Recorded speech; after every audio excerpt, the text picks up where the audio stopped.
Good morning, guys. Welcome back to the channel. So this is another installment on the service light episode, right? So this is a Mark 8 Golf. So anything from 2021, late 2020, 2021. This is how you reset the service and inspection light. So I was asked this morning how to do it, and I didn't realize I didn't have a video. So my apologies for that. So here we go. So ignition on.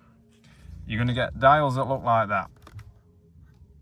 And then hopefully, so you're going to press that button and it's going to bring up the menu, right? And you need to go to the one with the slash in it. So driving time and distance, and then press and hold, or press that till you get to that menu. So since start, then press and hold that one. 5 to 10 seconds. So you can see what I'm doing just there. And then let go. And it'll bring up the service menu. And then you've got the service, reset, inspection, reset, oil change. So just on there. So you use your up and down arrows to select your menu, and then OK in the middle, reset service interval, and then it'll go back to that menu, do the same thing again, get it to say since start, press and hold. Let go, and then take you into oil change. Again, you're pressing the up and down and the OKs, reset oil change, service reset, done.